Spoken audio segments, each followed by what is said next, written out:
Thank you for telling me this. I really appreciate your honesty. I want to let you know that I completely respect whatever feel is right for you.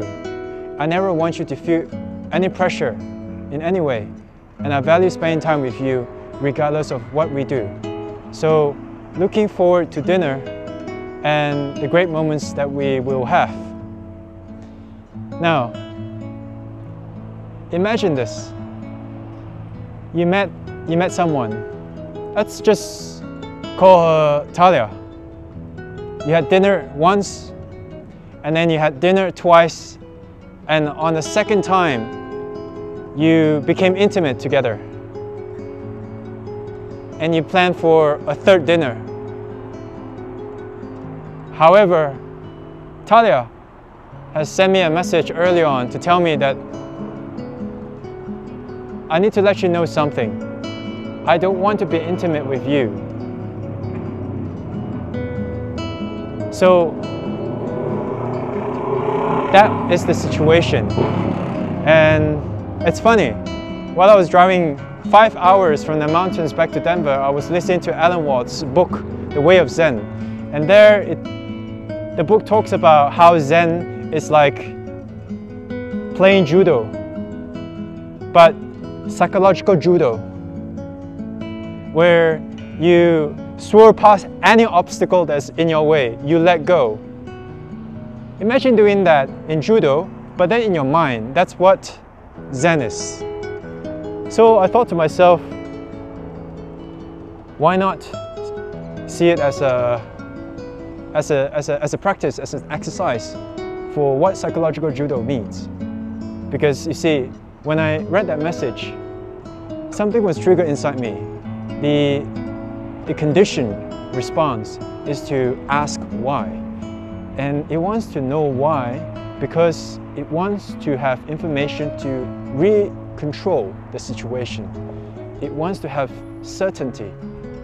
And to me, that's what causes suffering. So, psychological judo match 1 is about acknowledging how I feel and then identifying what is causing the resistance and just look at it and see what is. No need to judge, no need to react, just feel and look. That is the first match that I had to deal with.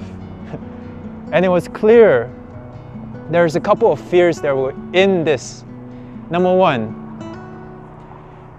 the fear of being rejected. That her rejection is in a way a rejection of all future Talias. Number 2, the fear of not being able to be myself anymore because my mind is preoccupied with emotions.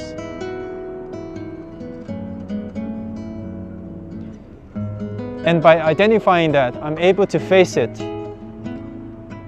and to feel a different way about the situation, not to react, not to directly ask why not, and then to recontrol and causing friction. This is what Ming would have done if it just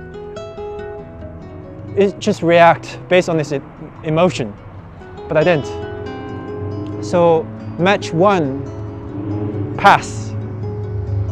Match 2 is to feel what is right for Talia.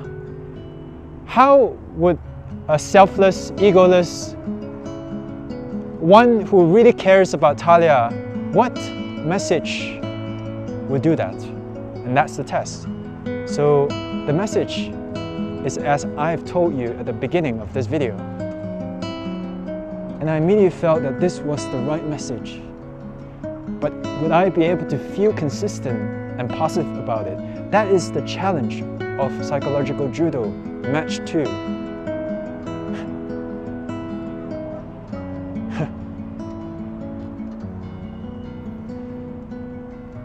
And the challenge is whether I will be able to be consistent with it, or would I topple? I begin to feel resistance, I react to it, and then I don't mean what I say in those words. That is the challenge. Would I pass this test? This is interesting. Thank you for listening.